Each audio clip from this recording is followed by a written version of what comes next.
Hello student, welcome to eco Vishwam से, जहाँ पढ़ते हैं इकोनॉमिक्स बहुत ही अलग अंदाज में। तो कैसे हैं आप सब? मैं आशा करता हूँ आप सब अच्छे होंगे, पढ़ तो रहे होंगे। जैसे कि आप सभी को पता है आपके एग्जाम चल रहे हैं। एक पेपर के बारे में बच्चों ने काफ़ी क्वेरी डाली कि बच्चों का एक पेपर है जो कि को करिकुलर का है और बीए फोर्थ सेमेस्टर को मिल रहा है। बीए फोर्थ सेमेस्टर को एक टॉपिक मिला है जिसका नाम है संस्कृत भाषात्म करके कुछ पूरा इसका टाइटल है। आई थिंक मैं 2 सेकंड बताऊँ आपको। इसका जो टाइटल है वो है जी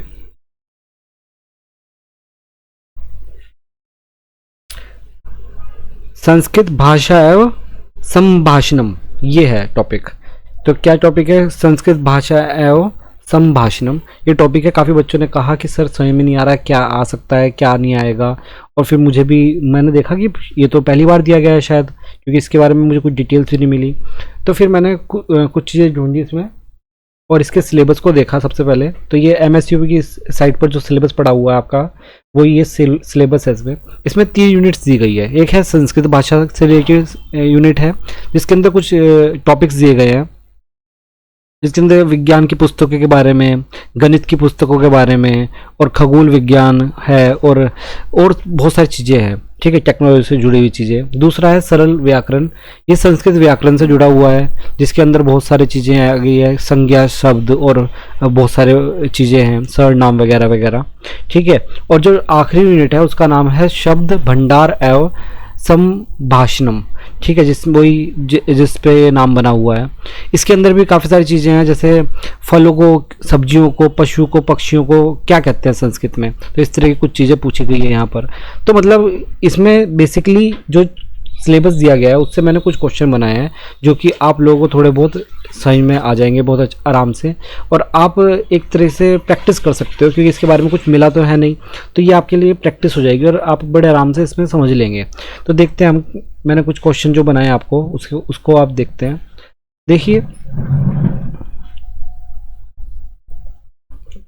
आपको दिख रहा है? हाँ, ये रहा। देखिए, कुछ मैंने टॉपिक्स के ऊपर, इन्हीं सभी टॉपिक्स के ऊपर जो टॉपिक इसमें दिए गए थे उस पर ही मैंने कुछ क्वेश्चन इसमें बनाए हैं। इस क्वेश्चन को देखते हैं क्या क्या चीज़ें हैं। ठीक है, ये जो पहला क्वेश्चन हमारा है ये आपकी फर्स्ट जो यूनिट है उससे लिया गया है, जिसमें आपका विशेषता, विज्ञान और सब कुछ आया है। तो इसमें कौन कौन से क्वेश्चन बन सकते हैं उसके बारे में देखते हैं। सबसे पहला क्वेश्चन है, संस्कृत भाषा को किस भाषा परिवार के अंतर्गत वर्णित किया गया है। देखिए, अगर संस्कृत से रिलेटेड जब भी कोई क्वेश्चन पूछा जाता है तो ये मोस्ट इंपोर्टेंट क्वेश्चन है इस टॉपिक में। तो ये किसके द्वारा किया गया है? ये किया गया आपका भारोपीय या इंडो यूरोपियन परिवार कहा गया है। तो इसकी मैंने व्याख्या भी थोड़ी सी लिख दी यहाँ पर। संस्कृत भाषा भारोपीय, भारत यूरोपीय भाषा का परिवार एक मुख्य भाषा है जिसके अधिकांश क्या होता है, उत्तर भारतीय और यूरोप भारतीयों में विकसित हुई। मतलब कि देखो, ये जो संस्कृत भाषा है इसको प्राचीनतम जो वर्गीकृत किया गया है, किसके अंतर्गत वर्गीकृत किया गया है, किस परिवार में वर्गीकृत किया गया है, ये परिवार है, इस परिवार को बोलते हैं भारोपीय। और इसका मतलब क्या होता है, आपका भारतीय और यूरोपीय दोनों को मिलाकर। ठीक है, नेक्स्ट क्वेश्चन पे चलते हैं। दूसरा क्वेश्चन क्या है, संस्कृत व्याकरण को अत्यंत वैज्ञानिक और व्यवस्थित बनाने के वाले प्राचीन ग्रंथ। देखो, ग्रंथ वाले क्वेश्चन तो अक्सर आपको देखने को मिलेंगे। ठीक है, और ये मैंने काफ़ी सारे अलग अलग जगह से देखे, क्योंकि हमारी यूनिवर्सिटी में पहले कभी नहीं था, और अदर यूनिवर्सिटी देखी वहाँ पर भी पहले कभी नहीं था। तो कुछ ऐसी यूनिवर्सिटी थी जहाँ पर इस टॉपिक्स को लिया जाता है, मतलब कि थोड़ा पार्शली लिया गया है, मतलब पूरी तरीके से नहीं लिया गया, कुछ छोटा छोटा पार्ट है, कुछ जगह पे छोटा पार्ट था तो वहाँ से कुछ क्वेश्चन पिक किए।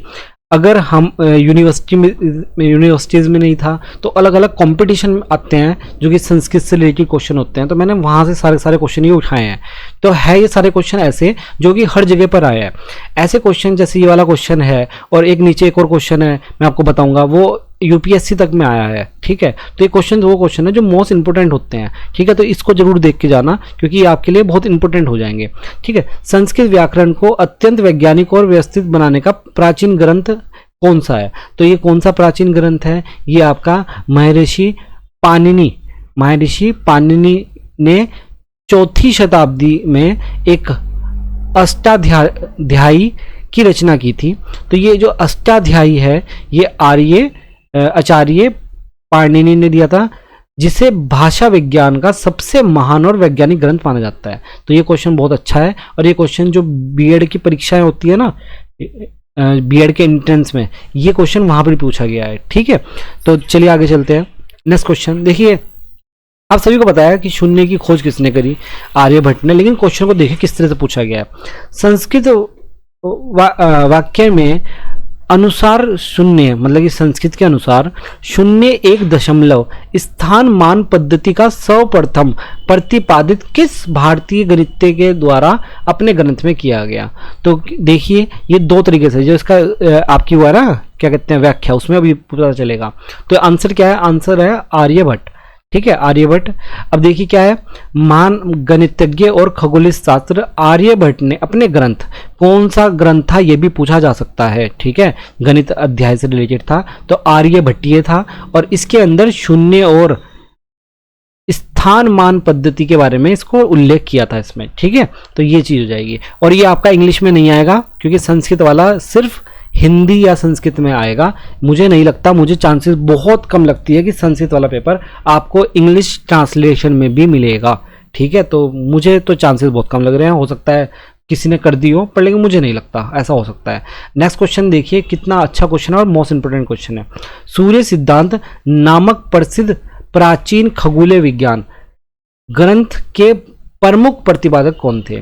तो ये एक प्रसिद्ध, बहुत ज़्यादा प्रसिद्ध प्राचीन खगोल विज्ञान का एक ग्रंथ है जिसका नाम होता है सूर्य सिद्धांत। ठीक है, अगर आप आईआईटी रुड़की गए हो कभी, या किसी आईआईटी में गए हो, कि बहुत सारी आईआईटी में बनाया गया है, अगर कभी किसी आईआईटी में जाने का मौका मिले तो आपको एक बहुत बड़ी क्लॉक दिखेगी जो कि सन क्लॉक है, वो भी इसके ऊपर डिपेंड करती है। ठीक है, जो ज्योग्राफी वाले हैं वो भी इस चीज़ को समझते होंगे। ठीक है, सूर्य सिद्धांत किसके लिए यूज किया जाता है, तो इसका आंसर जो हो जाएगा आपका सेकंड आंसर हो जाएगा, मतलब बी ऑप्शन। और क्या नाम है, वराहमिहिर। ठीक है, आचार्य वराहमिहिर ने भारतीय खगोल विज्ञान में 5 सिद्धांत दिए हैं। ठीक है, और 5 सिद्धांत में से सूर्य सिद्धांत उनका अत्यंत महत्वपूर्ण और सटीक गणित गणनाओं को बताता है। ठीक है, मतलब कि वो जो क्लॉक है ना, वो जो सन से चलती है, वो बहुत एग्जैक्ट टाइम देती है। ठीक है, रेखा गणित ज्योमेट्री के अंतर्गत आने वाले पाइथागोरस प्रमेय का वर्णन पाइथागोरस की सदियों से पहले किस संस्कृत, देखो पाइथागोरस सबने पढ़ी है ना, वही जो 90 डिग्री के एंगल के लिए बनती है, राइट एंगल ट्रायंगल के लिए बनती है। ठीक है, पाइथागोरस लंब बटे कर्ण वाली, वो सारी की सारी। तो अगर पाइथागोरस आपने पढ़ी है कि कर्ण का मतलब कि ये हाइपोटेनस का स्क्वायर इक्वल टू इन दोनों बेस और परपेंडिकुलर के स्क्वायर के सम के बराबर होता है। पाइथागोरस से पहले, मतलब पाइथागोरस प्रमेय बनाने से पहले, पाइथागोरस से भी बहुत पहले एक संस्कृत ग्रंथ में ये पाइथागोरस दे रखी है। तो वो पूछ रहे हैं कि वो कौन सा ग्रंथ था, तो ये था सुलभ सूत्र। क्या था ये, सुलभ सूत्र। और ये जो क्वेश्चन है ये यूपीएससी में भी आया हुआ है। ठीक है, मोस्ट इंपोर्टेंट क्वेश्चन है ये सभी के सभी क्वेश्चन जो मैंने लिए हैं ये सभी कहीं ना कहीं आए हुए हैं। ठीक है, ऐसे ही ये नहीं ले लिए, अगर आप सोचो कि जी सर ने तो ऐसे ही कहीं से उठा लिए होंगे, ये सब कहीं से उठाए हुए नहीं है, बहुत मेहनत करी है इसमें। ठीक है, अगला चलते हैं, व्याख्या। क्या व्याख्या है इसकी, महर्षि बोधायन ने अपने बोधायन, अब आपको याद ये भी पता चल जाएगा कि सबसे पहले पाइथागोरस किसने दी। तो सबसे पहले पाइथागोरस जो प्रमेय थी वो पाइथागोरस ने तो बाद में दी है, पर लेकिन उससे पहले क्या है, महर्षि बोधायन ने आपका एक सुलभ सूत्र लिखा था। क्या लिखा था, सुलभ सूत्र लिखा था, जिसके अंदर क्या था, रेखा ये गणित के सिद्धांत थे।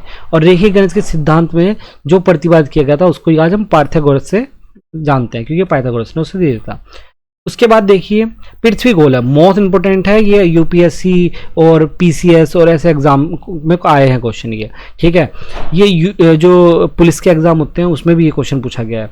पृथ्वी गोल है और वह अपनी धुरी पर घूमती है जिससे दिन और रात होते हैं, मतलब पृथ्वी गोल है जो अपनी धुरी पर घूमती है और दिन रात होते हैं।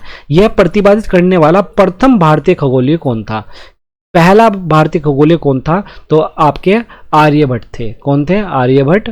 5वीं शताब्दी में स्पष्ट रूप से लिख दिया गया है कि पृथ्वी गतिमान कर रही है और अपनी धुरी पर घूम रही है।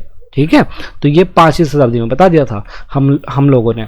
ठीक है, 7वां क्वेश्चन पे आते हैं। प्राचीन भारतीय अभियांत्रिक एवं प्रतियोगिता, मतलब कि इंजीनियरिंग एंड टेक्नोलॉजी से संबंधित प्रसिद्ध ग्रंथ समरांगन सूत्रधार के रचयिता कौन थे। देखो ऐसे क्वेश्चन आप दो तीन ये जो मोस्ट इंपोर्टेंट है तो करके ही जाओ, ठीक है। तो कौन थे जी आपके राजा भोज।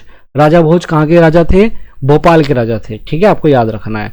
तो धार नगरी के परंपरा वंशीय राजा भोज ने समरांगन सूत्र धार की रचना की थी, और ये किसमें थी, ये वास्तुकला, दुर्ग निर्माण और विभिन्न प्रकार के यंत्रों से थी। अगर कभी भोपाल जाने का मौका मिले तो राजा भोज का एक महल बना हुआ है, ठीक है। अब वो काफ़ी बंद कर दिया गया है। जब मैं लास्ट टाइम गया था तो उसमें अनुमति तो नहीं थी, लेकिन हम चले गए थे फिर भी।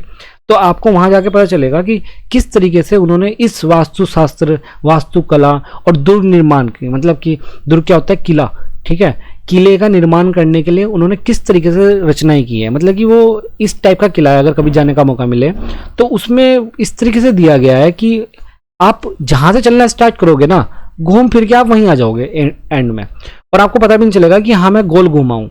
तो मतलब इस तरह की रचना है वो, ठीक है। क्वेश्चन नंबर 8 की बात कर लेते हैं। संस्कृत भाषा की प्रमाणिक लिपि कौन सी है जिसमें वर्तमान में यह मुख्य रूप से लिखी जाती है। तो ये क्या पूछ रहा है, संस्कृत भाषा की प्रमाणिक लिपि पूछ रहा है। तो प्रमाणिक लिपि कौन सी होती है, प्रमाणिक लिपि देवनागरी होती है, ठीक है, देवनागरी, ठीक है। तो संस्कृत भाषा में जो यूज की जाती है वो देवनागरी होती है, जो कि प्राचीन ब्राह्मणी लिपि माना जाता है, इन्होंने विकसित की थी, ठीक है। नेक्स्ट क्वेश्चन पे आते हैं। भास्कराचार्य द्वितीय भारताचार्य प्रथम, ये इस तरह से है। भास्कराचार्य द्वितीय द्वारा रचित प्रसिद्ध गणित ग्रंथ का क्या नाम था। ये क्वेश्चन आपका पता है कौन से, यूपी बीएड के एंट्रेंस एग्जाम में आया था। ये यूपीएसआई काफ़ी समय पहले यूपीएसआई में भी पूछा गया था, ठीक है, और ये आईपीएस में भी आया हुआ क्वेश्चन है। तो ये क्या है, बस थोड़ा अलग तरीके से पूछा है हर जगह पर। यहाँ पर क्या पूछा गया है, यहाँ पर पूछा गया है कि भास्कराचार्य की जो एक ग्रंथ था, भास्कराचार्य ने लिखा था, जो गणित का पहला ग्रंथ था, भारत का सबसे पहला ग्रंथ था गणित में, ठीक है। और वो उनका जो नाम था ना इस ग्रंथ का, वो उन्होंने अपनी पुत्री पे रखा था, और इसका नाम क्या है, लीलावती है। क्या है, लीलावती। अब ये अलग जगह पर अलग पूछा गया है। देखो जैसे कि यूपी बीएड वाले में जो क्वेश्चन पूछा गया था, उसमें पूछा गया था कि सर्वप्रथम भारतीय ग्रंथ, गणितीय ग्रंथ का क्या नाम है। सर्वप्रथम भारतीय, मतलब कि तो भी यही पूछ रहा था है। जैसे मैंने देखा आईपीएस वाले में इस तरीके से दिया था, थोड़ा आईपीएस में थोड़ा सा वैसे देते हैं ना कि घुमा फिरा के थोड़ा सा, तो उस तरीके से मैंने ये वाला लिया क्योंकि ये वाला सबसे मुझे अच्छा लगा, ठीक है। नेक्स्ट पे चलते हैं। इसकी एक्सप्लेनेशन भी है, एक्सप्लेनेशन में वही चीज़ कह रखी है कि लीलावती को गणित सिखाने के लिए उद्देश्य के लिए काम्यवी शैली में लीलावती का इन्होंने निर्माण किया था, ठीक है। 10th क्वेश्चन पे चलते हैं। प्राचीन विमानन प्रतियोगिता पर आधारित ग्रंथ वैमानिक शास्त्र के प्रणेता के रूप में किसे माना जाता है। तो किसे माना जाता है, इसका आंसर जो है आपका पहला ही ए ऑप्शन, महर्षि भारद्वाज, ठीक है, महर्षि भारद्वाज। तो ये क्या है, पारंपरिक मान्यता के अनुसार यंत्र सर्वस्व के अंतर्गत वैमानिक शास्त्र, वैमानिक मतलब विमान, ठीक है, के सूत्र में महर्षि भारद्वाज द्वारा दिए गए माने जाते हैं। मतलब कि ये माना जाता है, इसके लिए मतलब कि ये एक तरीके से कह सकते हैं कि हम अगर हिस्ट्री में पढ़ते हैं तो ये चीज़ें देखने को नहीं मिलती कि भाई हाँ, पर लेकिन ये माना जाता है, ठीक है। अब देखिए सेकंड यूनिट है, तो मैंने फर्स्ट यूनिट से इतने क्वेश्चन लिए थे क्योंकि फर्स्ट यूनिट से मुझे जो मेन इंपॉर्टेंट लगे वो लिए मैंने। अब ये दूसरी यूनिट है जिसका नाम है सरल व्याकरण, जिसके अंदर व्याकरण से रिलेटेड क्वेश्चन है। और मैं बता रहा हूँ इसमें जो थर्ड यूनिट है ना, वहाँ से सबसे ज़्यादा क्वेश्चन आएंगे पेपर में।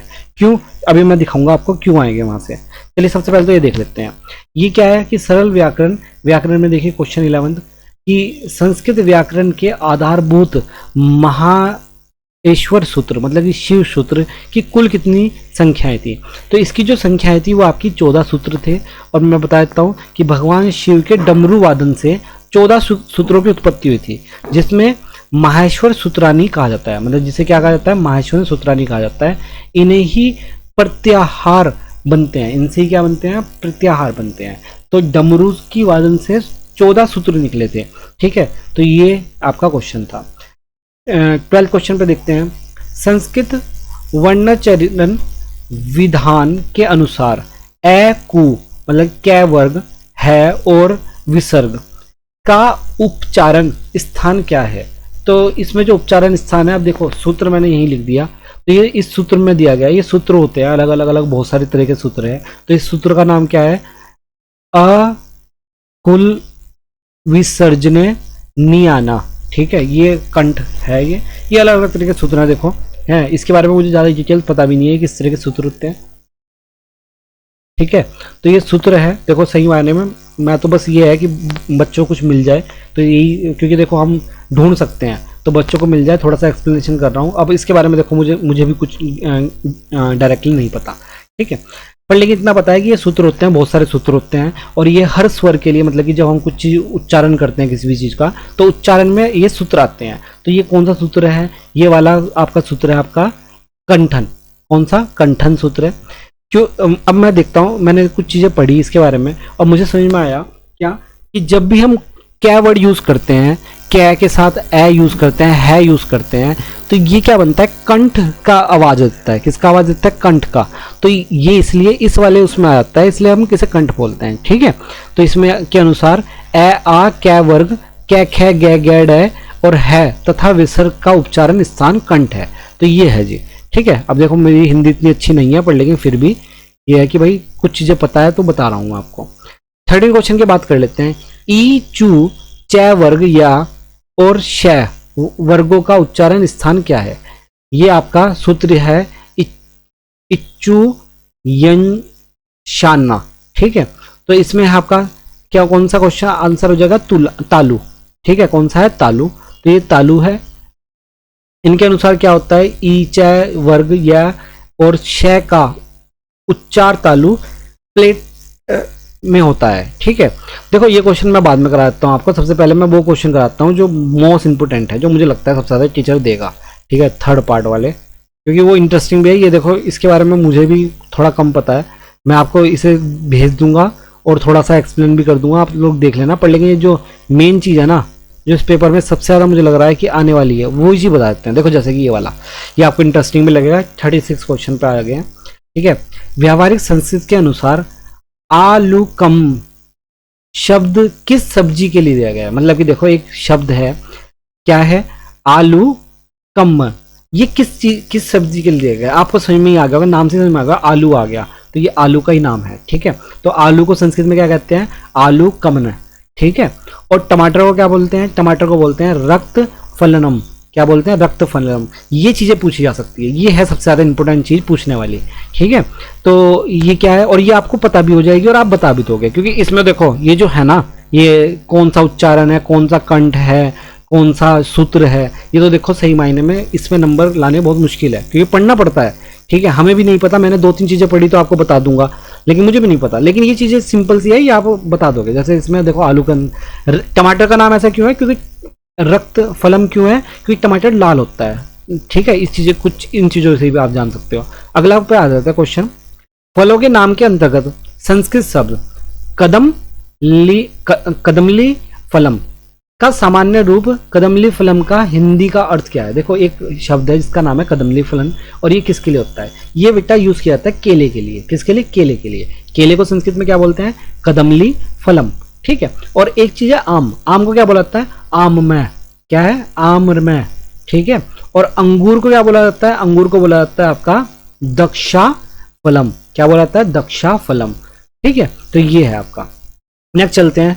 ये मुझे क्वेश्चन लग रहा है बेटा आने के चांसेस बहुत ज़्यादा है इस क्वेश्चन के, चटका। क्योंकि ये कई बार मैंने और भी कई जगह पे पढ़ा है कि चटका शब्द किस पक्षी के लिए संस्कृत में बोला जाता है। तो चटका किसको बोला जाता है? चटका बोला जाता है बेटा आपके चिड़िया को, गोरैया को, ठीक है, इनको बोला जाता है चटका। और काक का तो आपको बताइए, ठीक है, कौवे को बोला जाता है। और एक चीज़ है, एक संस्कृत में एक श्लोक है जो कि एक किसी मतलब कि सभी विद्यार्थियों के लिए दिया गया है कि काक चेष्टा वको ध्यानम अल्पहारी गह त्यागी, इस तरह से होता है वो 5 लक्षण है। किसके? 5 लक्षणम ऑफ विद्यार्थी, ठीक है। तो कौवे को क्या बोलते हैं? काक बोलते हैं। और तोते को क्या बोलते हैं? शुकै बोलते हैं। क्या बोलते हैं? शुकै, ठीक है। तो ये नाम आप याद रख लेना। पशु के नाम के अंतर्गत धेनु, धेनु आपने देखो काफी सुना होगा, कामधेनु, ठीक है। तो ये आपने शब्द पहले ही सुना होगा। तो जो धेनु शब्द होता है वो किसके लिए, गाय के लिए यूज किया जाता है। किसके लिए, गाय के लिए। गाय, गो, धेनु, ये सभी के सभी संस्कृत के शब्द किसके लिए, गाय के लिए है। ठीक है। समय शिक्षण के अनुसार घड़ी में 5:15 5:15 बजे हैं। तो संस्कृत में क्या कहेंगे इसे, संस्कृत में क्या कहेंगे भाई, संस्कृत में इसको क्या बोलेंगे, संस्कृत में इसको बोलेंगे जी ये रहा सपाद पंचवादनम। क्या बोलेंगे, सपाद पंचवादनम, ये बोला जाता है। ठीक है। सवा से बनाना सपाद। ठीक है। तो ये ऐसे बनेगा। अब देखो सवा को बोलते हैं 15 मिनट, और 15 मिनट के लिए यूज किया जाता है सपाद। जहां भी 15 मिनट का आएगा वहां पर क्या लिखोगे आप, सपाद लिखोगे। ठीक है। अतः 5:15 को क्या बोलेंगे, सपाद पंचवादनम। मतलब ये तो होता है पंचवादनम, तो होता है 5 के लिए, और सपाद होता है 15 मिनट के लिए। ठीक है। तो जैसे कि अगर मैं कह दूं 4:15 मतलब 4:15 को क्या बोलेंगे, तो सपाद चतुर्थम।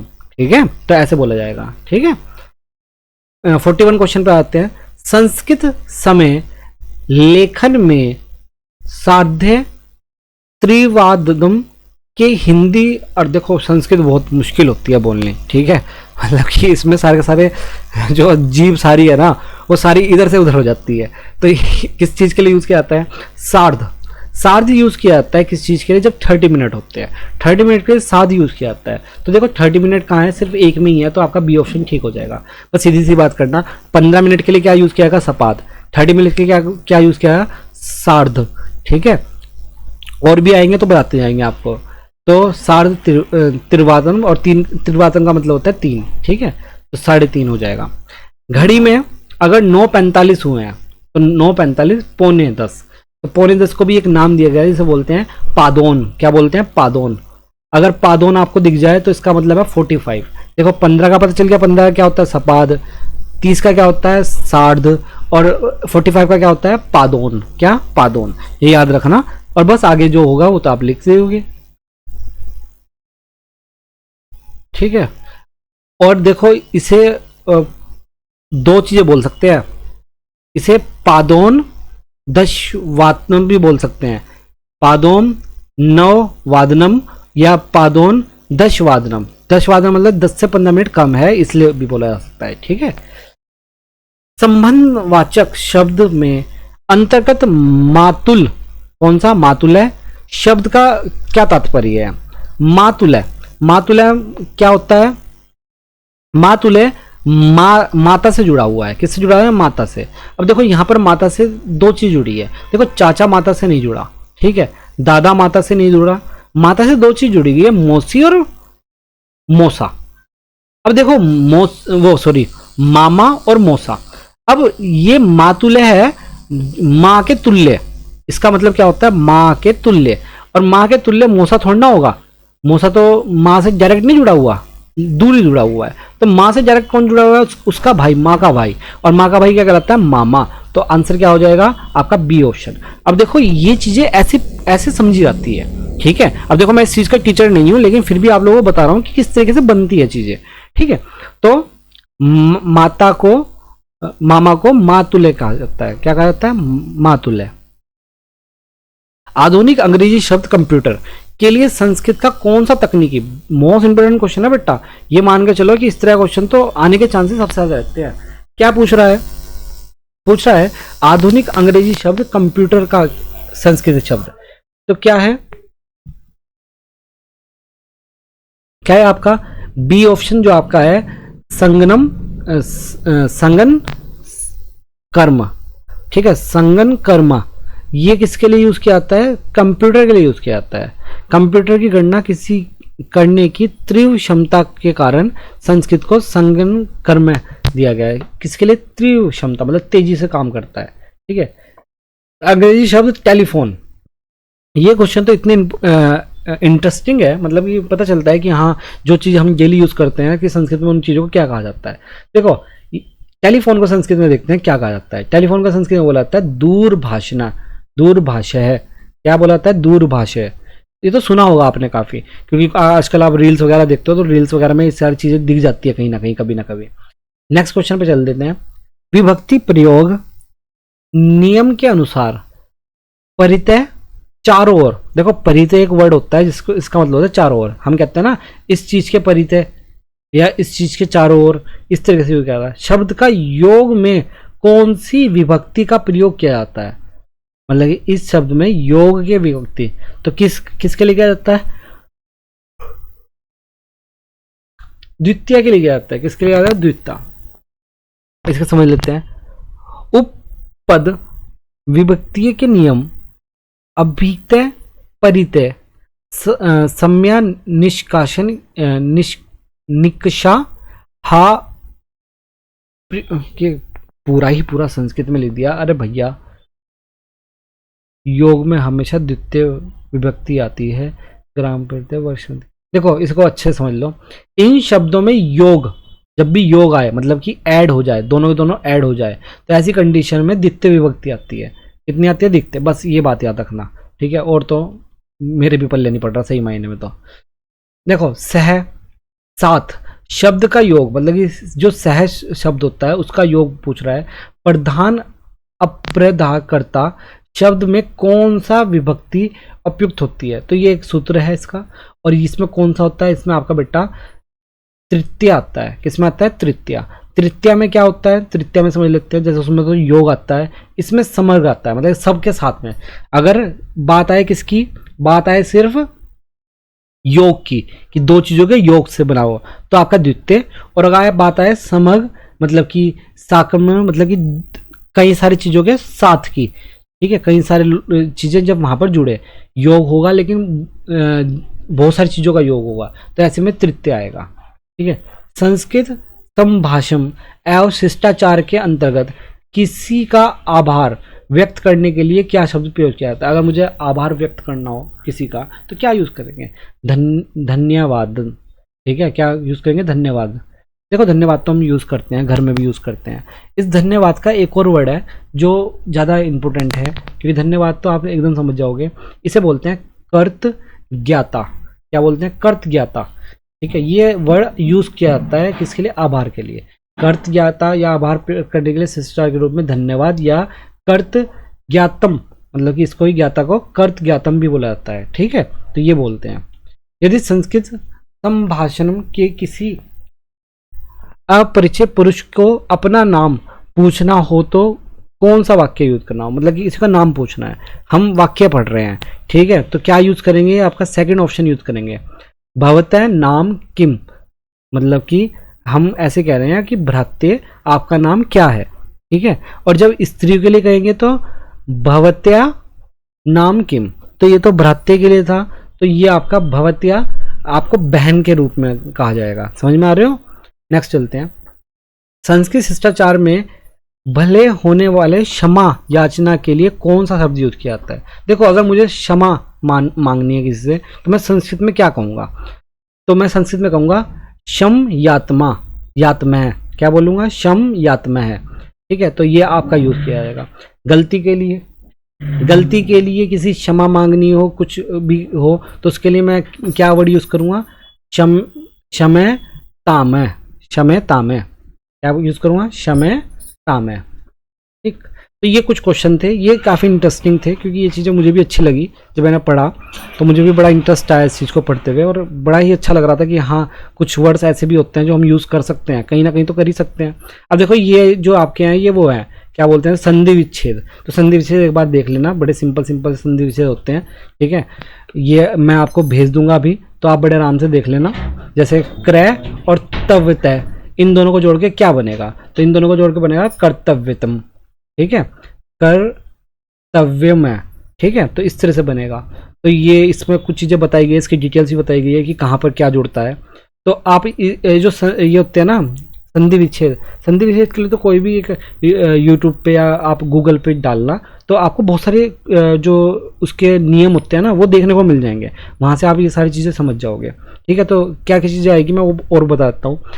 आपके अलंकार वगैरह भी इसमें दिए गए हैं, तो आप वो भी एक बार पढ़ लेना।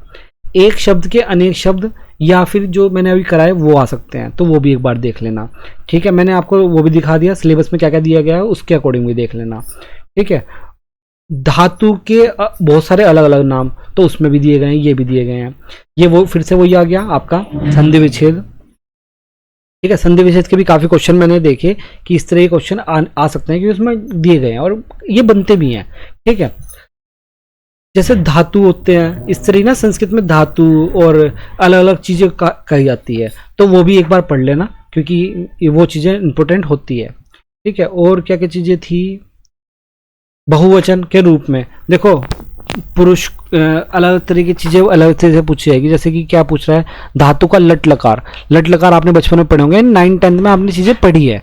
ठीक है, तो इतनी भी हार्ड नहीं है, बड़े आराम से आप कर लोगे।